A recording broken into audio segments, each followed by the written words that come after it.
The world is not as it seems.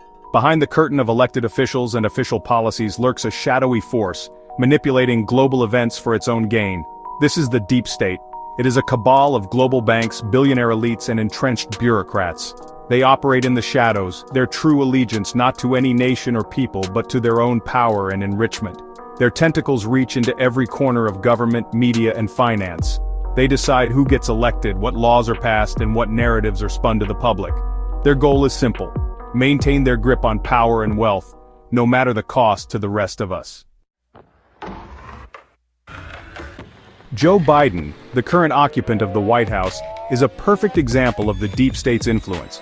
His policies, from the disastrous withdrawal from Afghanistan to the ongoing funding of the Ukraine conflict, serve not the interests of the American people, but the agenda of his shadowy puppet masters. Look no further than his unwavering support for the war in Ukraine. Billions of taxpayer dollars are being funneled into a conflict that does not serve American interests, while our own southern border remains wide open. This is not incompetence. This is by design. The deep state profits from war and chaos, and Biden is their willing instrument. His administration is also pushing a radical green energy agenda, crippling American energy independence and forcing us to rely on unreliable and expensive sources. This, too, is a deep state scheme to enrich their allies in the renewable energy sector while impoverishing the American middle class.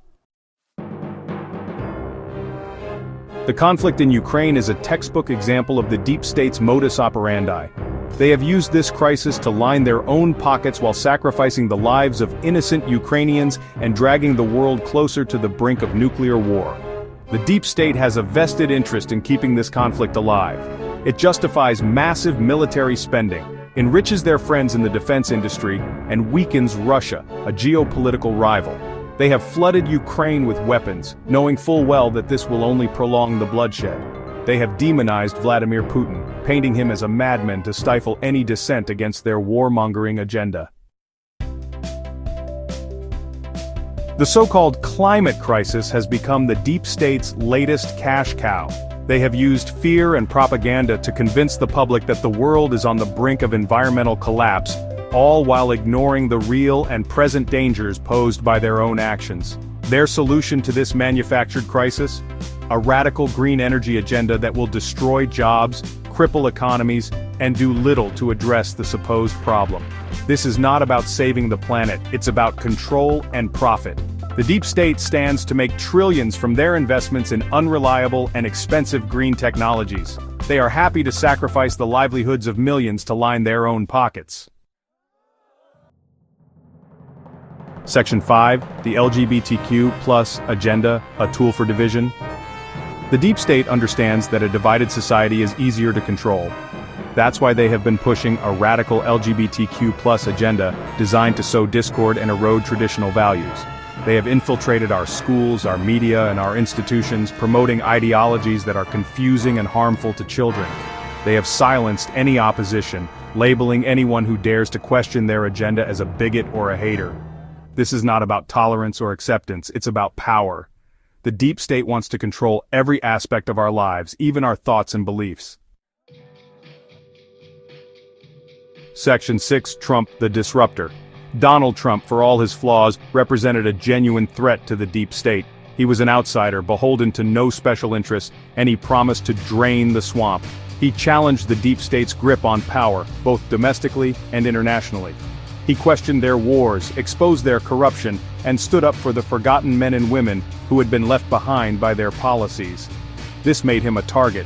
The deep state launched a relentless campaign to discredit and destroy him, using their allies in the media and the intelligence community to spread lies and fabricate scandals. Section 7, Europe, caught in the crossfire. The deep state's influence extends far beyond the borders of the United States.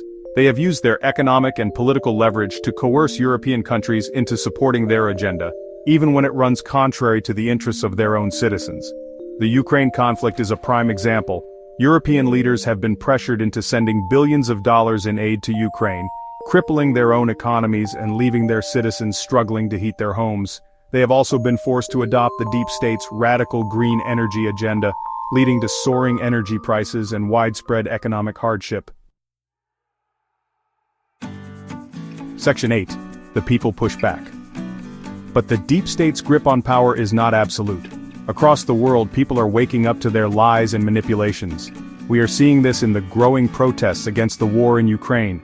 From the streets of Berlin to the piazzas of Rome, citizens are making their voices heard, demanding an end to the bloodshed and the economic devastation it has wrought. These protests are a sign of hope. They show that the people are not willing to be pawns in the deep state's games any longer. We are witnessing the stirrings of a global awakening, a realization that the current system is broken and that we, the people, must take back control. Section 9. Breaking the chains, a call to action. The deep state is powerful, but they are not invincible. We can break their grip on power, but only if we are willing to fight back. We must start by exposing their lies and manipulations. We need to support independent media outlets that are willing to tell the truth about what is really going on in the world. We must also hold our elected officials accountable. They work for us, not the deep state. We need to demand that they represent our interests, not the interests of the global elite. Finally, we must be willing to take our power back. We must be willing to say no to their wars, their mandates, and their attempts to control every aspect of our lives. The future of our world depends on it.